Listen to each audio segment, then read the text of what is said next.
नमस्कार, NB news देख रहे हैं आप। मैं हूं आपके साथ पल्लवी राजपूत और हमारे खास कार्यक्रम राजधानी लाइव में आप सभी का स्वागत है। और बुलेटिन की शुरुआत करेंगे राजधानी दिल्ली की खबर के साथ।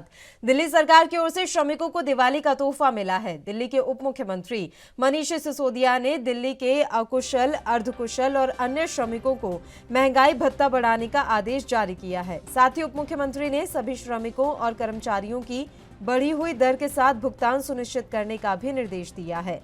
उप मुख्यमंत्री मनीष सिसोदिया ने कहा कि गरीब और मजदूर वर्ग के हितों को ध्यान में रखते हुए बढ़ती महंगाई के बीच यह बड़ा कदम उठाया गया है। इसका लाभ लिपिक और सुपरवाइजर वर्ग के कर्मचारियों को भी मिलेगा। उन्होंने कहा कि असंगठित क्षेत्र के ऐसे श्रमिकों को महंगाई भत्ते पर रोक नहीं लगाई जा सकती है, जिन्हें सामान्यतः केवल न्यूनतम मजदूरी मिलती है।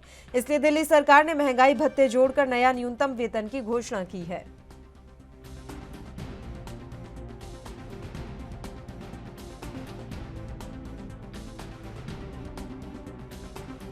तो दिल्ली सरकार की ओर से श्रमिकों को दिवाली का तोहफा मिला है। दिल्ली के उप मुख्यमंत्री मनीष सिसोदिया ने शुक्रवार को दिल्ली के अकुशल, अर्धकुशल और अन्य श्रमिकों का महंगाई भत्ता बढ़ाने का आदेश जारी किया है। साथ ही उप मुख्यमंत्री ने सभी श्रमिकों और कर्मचारियों की बढ़ी हुई दर के साथ भुगतान सुनिश्चित करने का भी निर्देश दिया है। उप मुख्यमंत्री मनीष सिसोदिया ने कहा कि गरीब और मजदूर वर्ग के हितों को ध्यान में रखते हुए बढ़ती महंगाई के बीच यह बड़ा कदम उठाया गया है। इसका लाभ लिपिक और सुपरवाइजर वर्ग के कर्मचारियों को भी मिलेगा। उन्होंने कहा कि असंगठित क्षेत्र के ऐसे श्रमिकों को महंगाई भत्ते पर रोक नहीं लगाई जा सकती है, जिन्हें सामान्यतः केवल न्यूनतम मजदूरी मिलती है। इसलिए दिल्ली सरकार ने महंगाई भत्ते जोड़कर नया न्यूनतम वेतन की घोषणा कर दी है। तो दिल्ली सरकार की ओर से श्रमिकों को दिवाली का तोहफा मिला है। दिल्ली के उप मुख्यमंत्री मनीष सिसोदिया ने शुक्रवार को दिल्ली के अकुशल, अर्धकुशल और अन्य श्रमिकों का महंगाई भत्ता बढ़ाने का आदेश जारी किया है। साथ ही उप मुख्यमंत्री ने सभी श्रमिकों और कर्मचारियों को बढ़ी हुई दर के साथ भुगतान सुनिश्चित करने का भी निर्देश दिया है।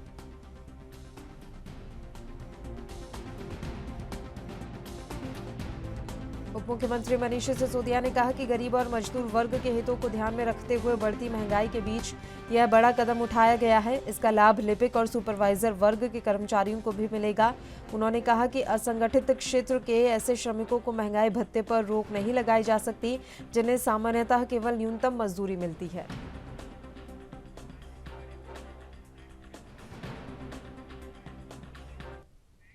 और इस खबर पर तमाम जानकारी देने के लिए दिल्ली से हमारे संवाददाता राजीव तिवारी समय लाइव जुड़ गए हैं। उनका रुख करते हैं। राजीव, आपसे पूरी जानकारी चाहेंगे। श्रमिकों को दिल्ली सरकार ने बड़ा तोहफा दिया है दिवाली से पहले, किस तरह का फैसला लिया गया है दिल्ली सरकार की तरफ से, और इस फैसले से कितने लोग या कितने श्रमिक लाभान्वित होने वाले हैं?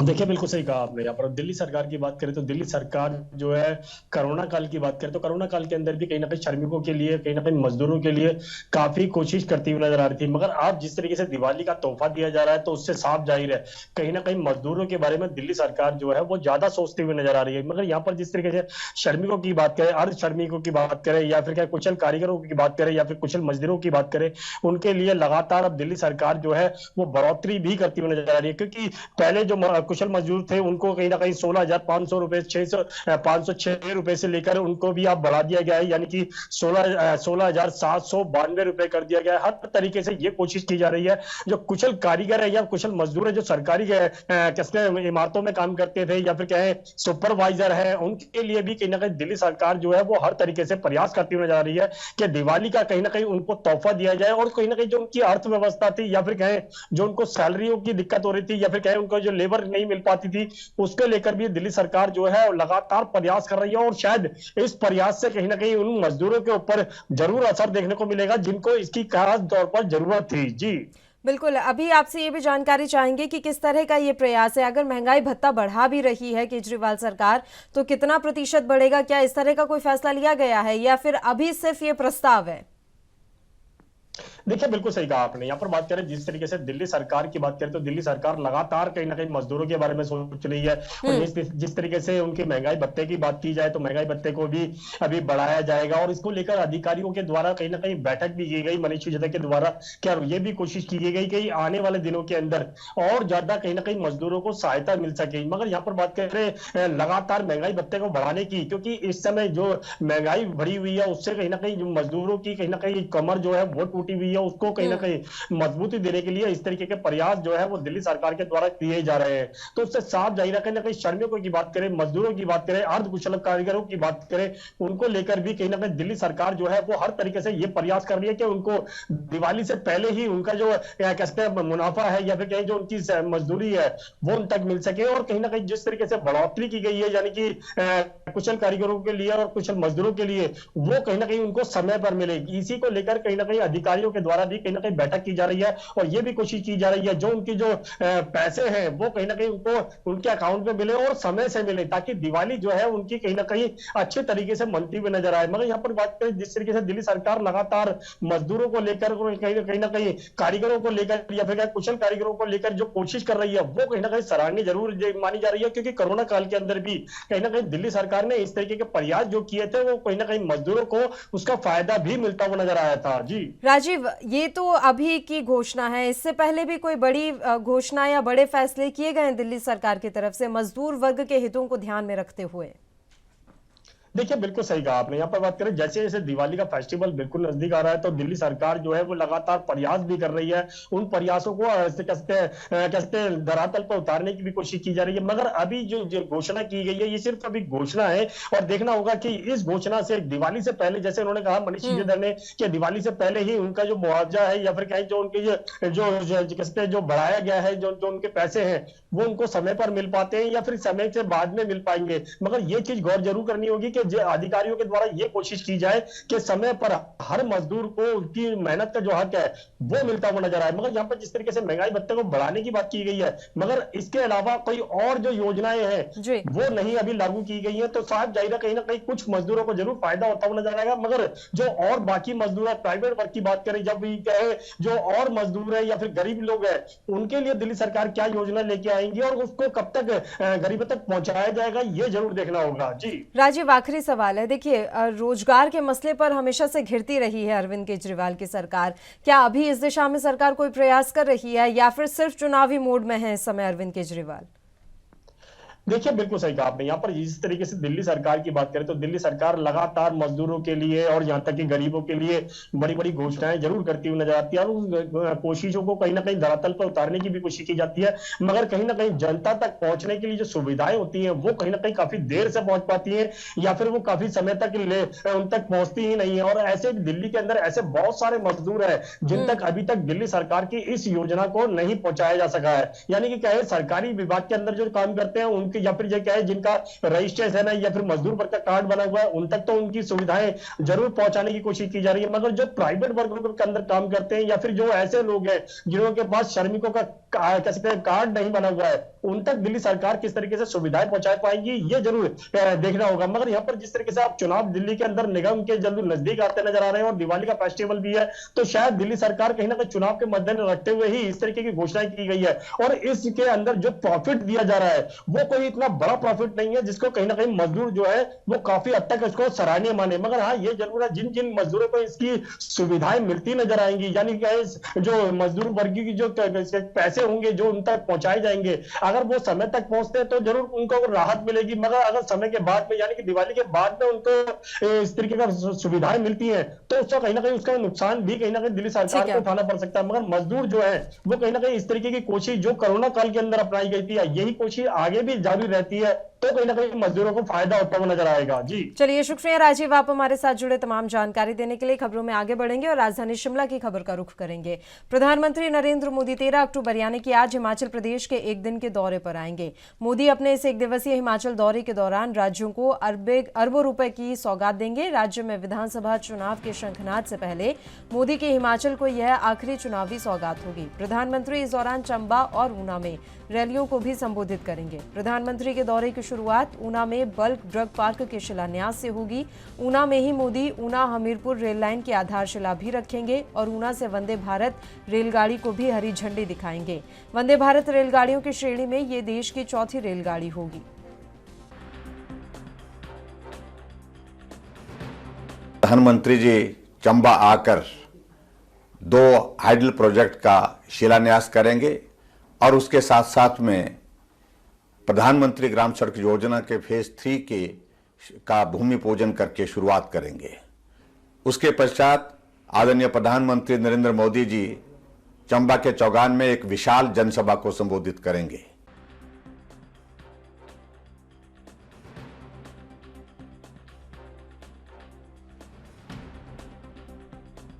खबर पर तमाम जानकारी देने के लिए चंबा से हमारे संवाददाता काकू खोकर इस समय फोन लाइन पर जुड़ गए हैं। काकू, आपसे पूरी जानकारी हम चाहेंगे। आज चंबा आने वाले हैं प्रधानमंत्री नरेंद्र मोदी, किस तरह की तैयारियां यहां पर देखने को मिल रही हैं? जी बिल्कुल, प्रधानमंत्री जो है नरेंद्र मोदी चंबा आने वाले हैं। लगभग 12 बजे के आसपास जो है वो चंबा पहुंचेंगे। सबसे पहले जो वो उन्ना पहुंचेंगे, उसके बाद जो है 12 बजे के आसपास जो है वो चंबा पहुंचेंगे। उसके बाद जो है यहाँ पर लगभग 800 करोड़ का जो है जल विद्युत परियोजनाएं हैं, उनका जो है वो उद्घाटन शिलान्यास करेंगे। इसी के चलते जो है वो जनसभा को संबोधित भी करेंगे। लेकिन इसमें सबसे बड़ी बात यह है कि आज जो है करवा चौथ है, महिलाओं का करवा चौथ का जो व्रत है, उस पे जो है काफी जो है निगाहें टिकी हुई हैं कि महिलाओं के लिए जो है अपने संबोधन में जो है आज प्रधानमंत्री जो है क्या तोहफा देते हैं। इस पे जो है पूरे चंबा की, पूरे हिमाचल की जो है, पूरे देश की जो है निगाहें टिकी हुई हैं। बिल्कुल, ये भी कहा जा रहा है कि राज्य में विधानसभा चुनाव के शंखनाद से पहले पीएम मोदी की हिमाचल को ये आखिरी चुनावी सौगातें होंगी, यानी कि आज जो भी वो घोषणाएं करने वाले हैं ये बस आखिरी घोषणाएं होंगी। काकू जी बिल्कुल, आज जो है प्रधानमंत्री का हिमाचल दौरा जो है आखिरी ही माना जा रहा है और प्रधानमंत्री के जाने के बाद जो है लगभग 24 या 48 घंटे के बाद जो है हिमाचल प्रदेश में जो है आचार संहिता लग सकती है। और आज जो है ऐसा माना जा रहा है कि प्रधानमंत्री जो है चंबा से जो है बड़ी घोषणाएं जो है हिमाचल प्रदेश के लिए कर सकते हैं। और महिलाओं के लिए जो है आज काफी जो करवा चौथ का व्रत है उसके लिए जो है काफी महत्वपूर्ण माना जा रहा है महिलाओं के लिए, क्योंकि प्रधानमंत्री का दौरा जो है पहले 14 अक्टूबर को था, लेकिन अब एकदम जो है इसे 13 अक्टूबर को कर दिया, क्योंकि आज जो है त्योहार भी है। उसी त्योहार के मौके पर जो है वो चंबा आ रहे हैं, हिमाचल आ रहे हैं। आज देखना ये होगा कि प्रधानमंत्री जो है जो चुनाव आ रहे हैं नजदीक, उसमें जो है किस तरीके से जो है जनता को संबोधित करते हैं, क्या लोगों के लिए जो है घोषणाएं करते हैं, तब हिमाचल के लोगों के लिए क्या घोषणाएं निकलती हैं और महिलाओं के लिए क्या घोषणाएं निकलती हैं, और चुनावी जो शंख बजने वाला है वो किस तरीके से बजता है, ये काफी महत्वपूर्ण देखने की वाली बात होगी। चलिए, शुक्रिया काकू, आप हमारे साथ जुड़े तमाम जानकारी देने के लिए। तो प्रधानमंत्री नरेंद्र मोदी आज एक दिवसीय दौरे पर हिमाचल प्रदेश आएंगे। मोदी अपने इस एक दिवसीय हिमाचल दौरे के दौरान राज्य को अरबों रुपए की सौगात देंगे। बढ़ते हैं राजधानी लखनऊ की खबर की ओर। उत्तर प्रदेश के मुख्यमंत्री योगी आदित्यनाथ गोरखपुर और बस्ती मंडल के बाढ़ पीड़ितों का हालचाल जानने के लिए आज पहुंचने वाले हैं। आज वे बस्ती का दौरा करेंगे। आपको बता दें कि बस्ती मंडल के तीनों जिलों सिद्धार्थनगर, बस्ती और संत कबीरनगर में गुरुवार को, जबकि गोरखपुर जिले में गुरुवार और शुक्रवार दोनों दिन बाढ़ग्रस्त क्षेत्रों का वे दौरा करेंगे और बाढ़ पीड़ितों से मिलकर उन्हें साथ खड़े होने का आत्मविश्वास देंगे। सभी जिलों में प्रशासन मुख्यमंत्री के आगमन की तैयारियों में जुटा हुआ है। लोगों के संकट में खड़ा रहने वाला मुख्यमंत्री योगी आदित्यनाथ ने बुधवार से ही पूर्वांचल के बाढ़ प्रभावित जिलों का दौरा शुरू कर दिया। बुधवार को उन्होंने बलरामपुर, श्रावस्ती और बहराइच में बाढ़ पीड़ितों का हाल जाना। गुरुवार को सिद्धार्थनगर पहुंचे, उसके बाद वे बस्ती जाएंगे। संत कबीरनगर के धनघटा तहसील में भी मुख्यमंत्री का कार्यक्रम होगा। हर जगह बाढ़ पीड़ितों में बाढ़ राहत सामग्री का वितरण किया जाएगा। तो यूपी के मुख्यमंत्री योगी आदित्यनाथ गोरखपुर और बस्ती मंडल के बाढ़ पीड़ितों का दर्द बांटने के लिए 2 दिवसीय दौरे पर गुरुवार को आएंगे। बस्ती मंडल के तीनों जिलों सिद्धार्थनगर, बस्ती और संत कबीरनगर में गुरुवार को, जबकि गोरखपुर जिले में गुरुवार और शुक्रवार को बाढ़ग्रस्त क्षेत्रों का दौरा करेंगे और बाढ़ पीड़ितों से मिलकर उन्हें साथ खड़े होने का आत्मविश्वास देंगे। सभी जिलों में प्रशासन के मुख्यमंत्री के आगमन की तैयारियों में प्रशासन लगा हुआ है। लोगों के संकट में खड़े रहने वाले मुख्यमंत्री योगी आदित्यनाथ ने ही बुधवार से ही पूर्वांचल के बाढ़ प्रभावित जिलों का दौरा शुरू कर दिया। बुधवार को उन्होंने बलरामपुर, श्रावस्ती और बहराइच में बाढ़ पीड़ितों का हाल जाना। गुरुवार को वे सिद्धार्थनगर पहुंचेंगे, उसके बाद वे बस्ती जाएंगे। संत कबीरनगर के धनघटा तहसील में भी मुख्यमंत्री का कार्यक्रम होगा। हर जगह बाढ़ पीड़ितों में राहत सामग्री का वितरण किया जाएगा। तो उत्तर प्रदेश के मुख्यमंत्री योगी आदित्यनाथ गोरखपुर और बस्ती मंडल के बाढ़ पीड़ितों का दर्द बांटने के लिए 2 दिवसीय दौरे पर गुरुवार को आएंगे। बस्ती मंडल के तीनों जिलों सिद्धार्थनगर, बस्ती व संत कबीरनगर में गुरुवार को, जबकि गोरखपुर जिले में गुरुवार और शुक्रवार को बाढ़ग्रस्त क्षेत्रों का दौरा करेंगे और बाढ़ पीड़ितों से मिलकर उन्हें साथ खड़ा होने का आत्मविश्वास देंगे।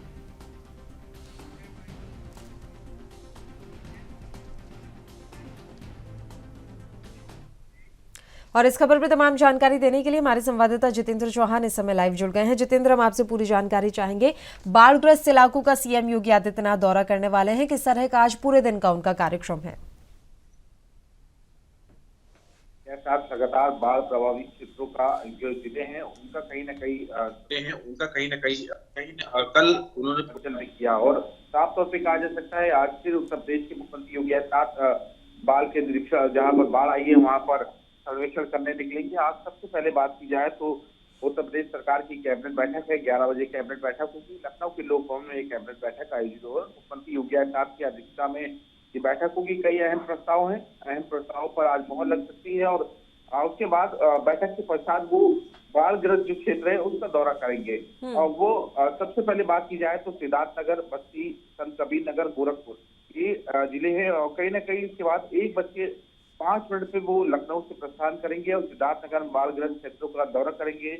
उसके बाद 2:10 पर वो आगामी हेलीपैड जो भावनापुर, डुमरियागंज, सिद्धार्थनगर है वहां पर जाने का काम करेंगे और लगभग 2:10 से 2:35 तक बाढ़ प्रभावित जो लोग हैं उनसे कहीं ना कहीं मुलाकात करेंगे। वो सीएम योगी आदित्यनाथ और राहत सामग्री वितरित करने का काम करेंगे।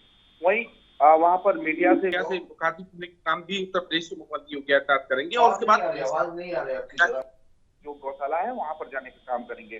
उसके बाद 2:35 की बात करिए तो वहां से प्रस्थान करके डुमरियागंज वो बस्ती पहुंचेंगे जहां बाढ़ग्रस्त क्षेत्रों का कार्रवाई जो सर्वेक्षण है वहां करने का काम करेंगे। उसके बाद 3:25 पर वो बाढ़ पीड़ितों से मुलाकात करेंगे, राहत सामग्री वहां भी वितरित करने का काम करेंगे और वहां भी मीडिया से मुखातिब होंगे और विद्यालय हिंगापुर जो हरैया बस्ती है वहां पर सीएम योगी आदित्यनाथ जाएंगे। फिर वही 3:25 पे सर्वोदय नगर विद्यालय हरैया बस्ती में संत कबीर नगर बाढ़ग्रस्त क्षेत्र है वहां पर जाने का काम करेंगे और उसके बाद वो वहां से रवाना होंगे और दिव्यांग पब्लिक स्कूल छपरा वहां पर संत कबीर नगर जाएंगे। उसके बाद बात की जाए तो बाढ़ प्रभावित जो पीड़ित है उनसे वार्ता करने का काम सीएम योगी आदित्यनाथ करेंगे। वहां पर राहत सामग्री भी बांटेंगे और मीडिया से मुखातिब भी होंगे। और वही फिर उसके बाद वो 4:20 से 4:25 से वो 4 लेन जाएंगे, बढ़ल बाईपास गोरखपुर जाने का काम करेंगे और लगभग 5:25 से 5:55 तक सीएम बाल विहार विद्यालय जो बसंतपुर गोरखपुर में वहां पर जाने का काम करेंगे। उसके बाद वो सीधे गोरखनाथ मंदिर चले जाएंगे जहां पर वो ये माना जा रहा है कि रात्रि में जितेंद्र लगातार कहर बरसा कर पानी बरसात हुई। ठीक है जितेंद्र, बड़ी बात यह है कि कई इलाके ऐसे हैं जो इस समय बाढ़ से काफी ज्यादा प्रभावित है, तो हम आपसे ये जानना चाहेंगे कि अभी यूपी के ऐसे कौन कौन से जिले हैं जहां पर स्थितियां विकट हो चुकी हैं और क्या वहां पर एसडीआरएफ और एनडीआरएफ की तैनाती की गई है? क्या सरकार की तरफ से कोई खास निर्देश अधिकारियों को लेकर जारी किए गए हों?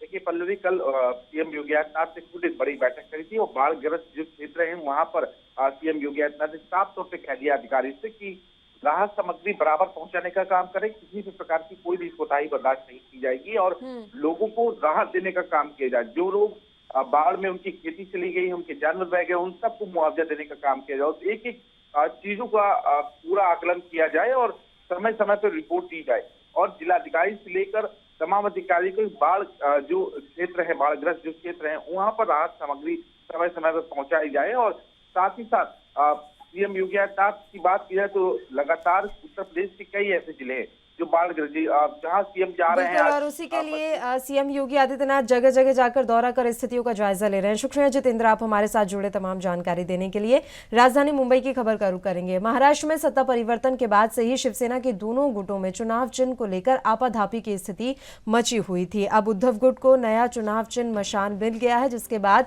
शिवसेना कार्यकर्ता मशाल लेकर उद्धव ठाकरे से मिलने उनके आवास मातोश्री पहुंचे। इस मौके पर उद्धव ने कहा कि यह मशाल गद्दारों और अन्याय को जला देगी। शिवसेना उद्धव के कार्यकर्ताओं ने जलती हुई मशाल लेकर मंगलवार को मुंबई में पार्टी संस्थापक दिवंगत बाल ठाकरे के दादर स्थित स्मारक तक मार्च किया। एक दिन पहले ही निर्वाचन आयोग ने शिवसेना के ठाकरे गुट को मशाल चुनाव चिन्ह आवंटित किया था। पार्टी कार्यकर्ता अपने हाथों में जलती हुई मशाल लेकर बांद्रा में पूर्व मुख्यमंत्री उद्धव ठाकरे के निजी आवास मातोश्री गए। तो पंजाब में सत्ता परिवर्तन के बाद शिवसेना के दोनों गुटों के नए नाम और चुनाव निशान को लेकर राजनीति गरमाई हुई है। उद्धव गुट को नया चुनाव चिन्ह मशाल मिलने के बाद मंगलवार को शिवसेना कार्यकर्ता मशाल लेकर उद्धव ठाकरे से मिलने उनके आवास मातोश्री पहुंचे। इस मौके पर उद्धव ने कहा कि यह मशाल गद्दारों और अन्याय को जला देगी। शिवसेना उद्धव के कार्यकर्ताओं ने जलती हुई मशाल लेकर मंगलवार को मुंबई में पार्टी संस्थापक दिवंगत बाल ठाकरे के दादर स्थित स्मारक तक मार्च किया। एक दिन पहले ही निर्वाचन आयोग ने शिवसेना के ठाकरे गुट को मशाल चुनाव चिन्ह आवंटित किया था। पार्टी कार्यकर्ता अपने हाथों में जलती हुई मशाल लेकर बांद्रा में पूर्व मुख्यमंत्री उद्धव ठाकरे के निजी आवास मातोश्री गए।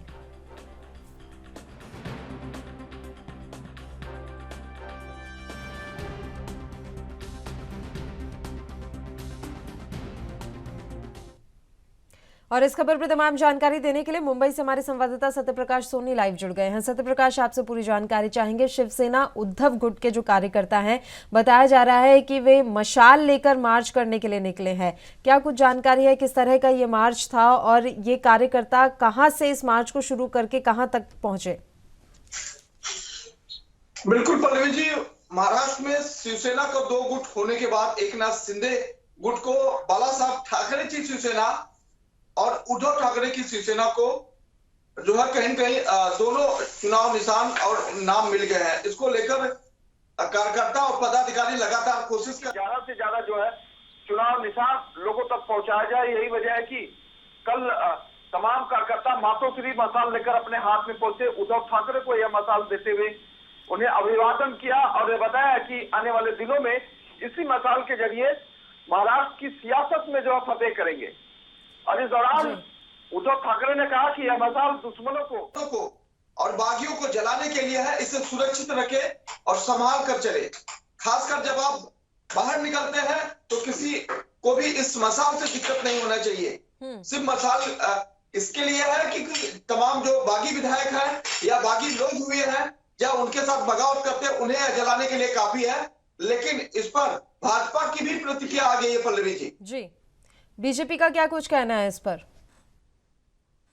बिल्कुल पल्लवी जी, भाजपा प्रदेश अध्यक्ष बावन कुले ने सीधे तौर पर यह कहा है कि जिस तरह से चुनाव आयोग ने उद्धव ठाकरे की शिवसेना को मशाल दिया है, लेकिन यह मशाल उनके हाथ में नहीं है बल्कि कांग्रेस के हाथ में है।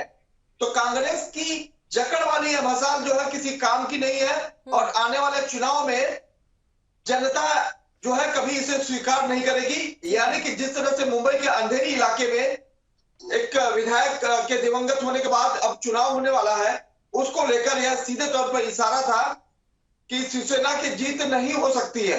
खास बात यह है कि जिस तरह से बावन कुले ने इशारा किया है कि एनसीपी और कांग्रेस के साथ वाली यह शिवसेना अब जो है हिंदुत्व छोड़ चुकी है। ऐसे में महाराष्ट्र की जनता ऐसे शिव सैनिक को कभी स्वीकार नहीं करेंगे।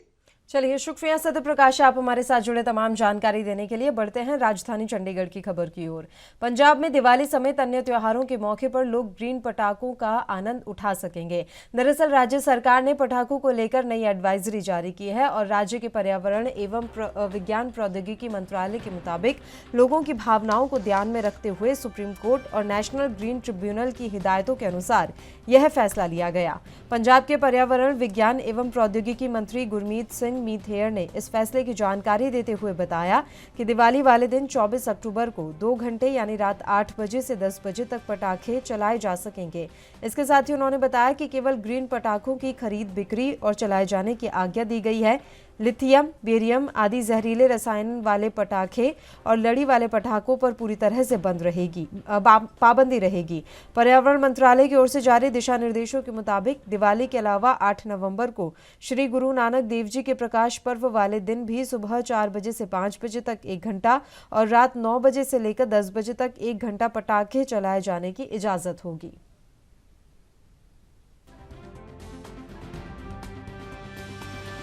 पंजाब में दिवाली समेत अन्य त्योहारों के मौके पर लोग ग्रीन पटाखों का आनंद उठा सकेंगे। राज्य के पर्यावरण एवं विज्ञान प्रौद्योगिकी मंत्रालय के मुताबिक लोगों की भावनाओं को ध्यान में रखते हुए सुप्रीम कोर्ट और नेशनल ग्रीन ट्रिब्यूनल की हिदायतों के अनुसार यह फैसला लिया गया।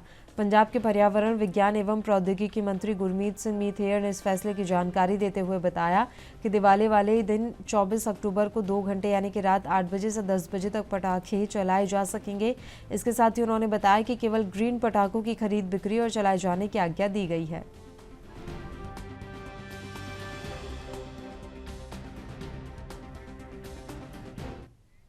और इस खबर पर तमाम जानकारी देने के लिए चंडीगढ़ से हमारे संवाददाता अमित कुमार लाइव जुड़ गए हैं। अमित, आपसे पूरी जानकारी चाहेंगे। पंजाब सरकार की तरफ से पटाखों की खरीद बिक्री और उन्हें चलाने के लिए क्या कुछ निर्देश जारी किए गए हैं?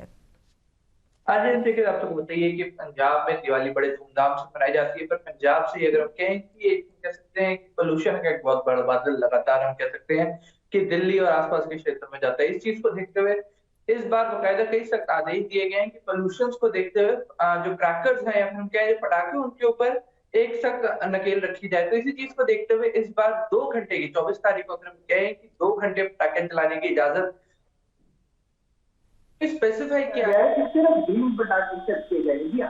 इसे बिल्कुल स्पेसिफाई कर दिया गया है कि सिर्फ ग्रीन पटाखे जो कंपैरेटिवली थोड़े कम पोल्यूटिंग होते हैं उनको चलाने की इजाजत दी गई है, और वो भी सिर्फ 2 घंटे के मार्च, मतलब यानी कि इस बार 24 तारीख दिवाली की रात को आप 8 बजे से 10 बजे तक सिर्फ ग्रीन पटाखे जला सकेंगे, जो कंपैरेटिवली महंगे हैं, पर हम कह सकते हैं कि पोल्यूशन उससे कंपैरेटिवली कम होता है, क्योंकि मेजर सोर्स ऑफ पोल्यूशन बनते हुए नजर आ रहे हैं पटाखे। जी बिल्कुल, क्योंकि प्रदूषण कम करने के लिए इस तरह का फैसला लिया गया है। अमित, तो अभी तो ये भी समझना बेहद जरूरी है कि पराली की क्या स्थिति है पंजाब में।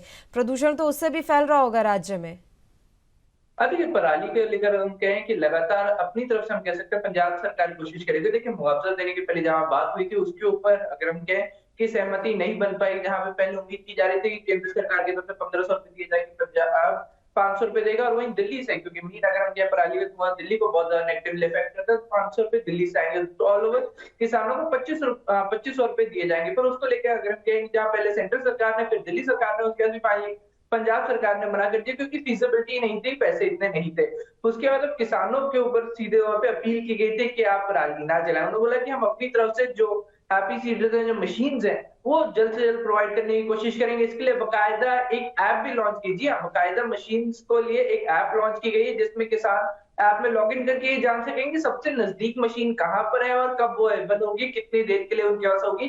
तो सब चीजें कदम उठाई जा रही है। और इसके अलावा हम कह सकते हैं पंजाब सरकार के द्वारा बकायदा कल तक कि जत्थेदार को भी चिट्ठी लिखी गई है, उनसे भी कहा गया कि किसानों से अपील करें कि पराली ना जलाएं। तो आप देख सकते हैं पंजाब सरकार अपनी तरफ से हर एक कोशिश कर रही है। देखिए, पहले उनके द्वारा आश्वासन दिया गया, वहां पे हम कह सकते हैं कि कहीं ना कहीं फाइनेंशियल क्रंच होने के लिए, पैसों के चलते वो आश्वासन पूरा नहीं कर पाए कि पराली ना जलाने के 2500 रुपए पर एकड़ दे सके। पर उसके अलावा वो अपनी तरफ से हर एक कोशिश करिए, चाहे मशीन प्रोवाइड करने की होगी या फिर हम कहें कि किसानों से डायरेक्ट अपील करके, किसान यूनियनों से मुलाकात करके, उनसे बात करके कि आप इधर पराली ना जलाएं। तो अपनी तरफ से वो कोशिश कर रहे हैं कि किसान पराली ना जलाए। पर हाँ, पराली जलनी शुरू हो चुकी है, अलग अलग हिस्सों में पराली जलाई जा रही है, और उसका असर हमें अब रोज सुबह देखने को मिल भी रहा है। पर ये देखना होगा कि इसके ऊपर पंजाब सरकार के कोई बड़ा एक्शन लेती है, क्योंकि देखिए जो हम कहेंगे नेशनल ग्रीन ट्रिब्यूनल के ऑर्डर्स हैं कि अगर कोई पराली जलाता है तो उसके ऊपर एक बहुत बड़ा जुर्माना, क्योंकि देखिए 1 करोड़ कुछ का जुर्माना है, और उसके अलावा FIR दर्ज कराना, और उनको बकायदा मार्किंग हो रहा है कि उनको लॉ डायरी में मार्क करने, उससे उनको फाइनेंशियल अगर हम कहें कि जो बेनिफिट था वो नहीं दिए जाएंगे। तो उन सब चीजों को देखते हुए बड़ा सवाल था कि क्या किसान पराली जला पाएंगे। पर किसानों का एक ही कहना है कि जब हमारे पास ऑप्शन ही नहीं है तो हम करेंगे क्या, आप इसका हमें हल दें। तो इस पर पंजाब सरकार अभी तक उन्हें कोई प्रॉपर या स्पष्ट सेटिस्फैक्टरी आंसर नहीं दे सकी है। तो अभी किसानों का एक स्टैंड है कि अगर हमारे पास कोई और ऑप्शन नहीं होगा तो हम पराली जलाएंगे, नहीं तो हम अपनी तरफ से लेवल बेस्ट कोशिश जरूर करेंगे। चलिए, शुक्रिया अमित, आप हमारे साथ जुड़े तमाम जानकारी देने के लिए।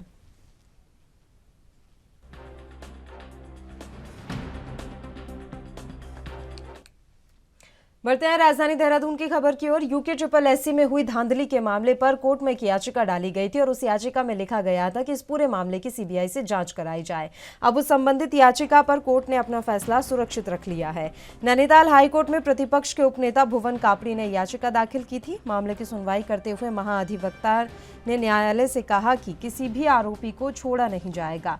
कांग्रेस के विधायक भुवन कापड़ी ने उच्च न्यायालय में याचिका में कहा है कि परीक्षा में हुई गड़बड़ी की जांच एसटीएफ सही तरीके से नहीं कर रही है। अभी तक जो गिरफ्तारियां हुई है वो छोटे छोटे लोगों की हुई है, जबकि बड़े लोगों की अभी तक एक भी गिरफ्तारी नहीं हुई। इसमें यूपी और उत्तराखंड के कई बड़े अधिकारी और नेता शामिल हैं और सरकार उनको बचा रही है, इसलिए इस मामले की जांच सीबीआई से कराई जाए। वहीं देर शाम शासन ने सेवानिवृत्त आईपीएस जीएस मर्तोलिया को उत्तराखंड अधीनस्थ सेवा चयन आयोग का अध्यक्ष बनाया है।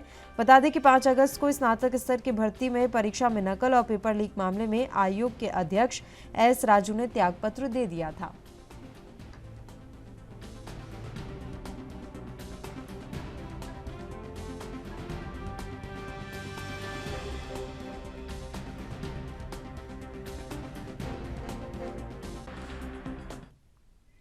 एक छोटे से ब्रेक के लिए यहाँ रुक रहे हैं, जल्द हाजिर होंगे।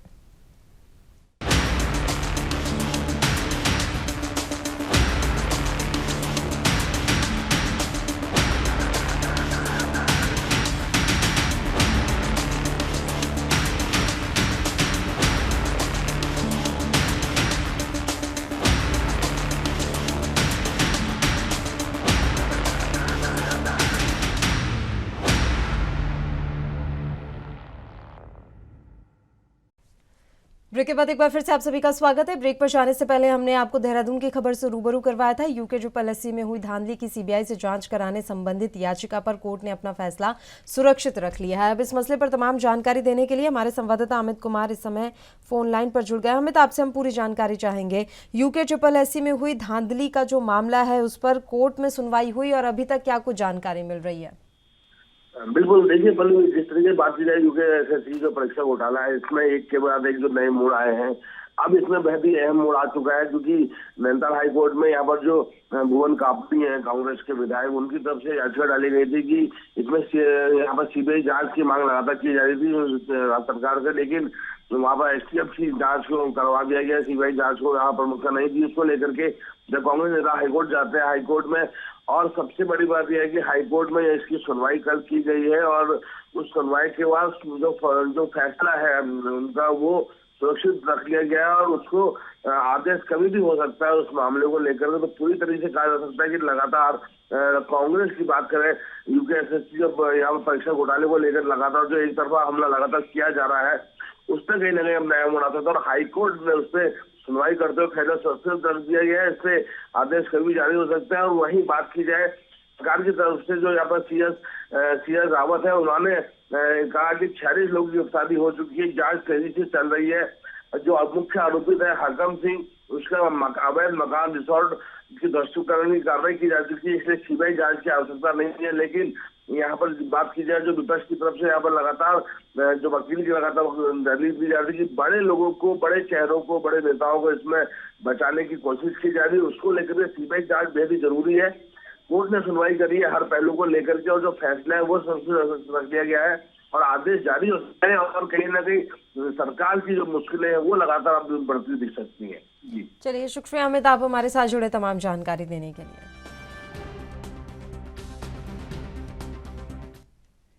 और इसी के साथ राजधानी लाइव में भी फिलहाल के लिए इतना ही। मुझे दीजिए इजाजत। देश और प्रदेश की तमाम ताज़ा खबरों के लिए आप बने रहिए हमारे साथ। नमस्कार।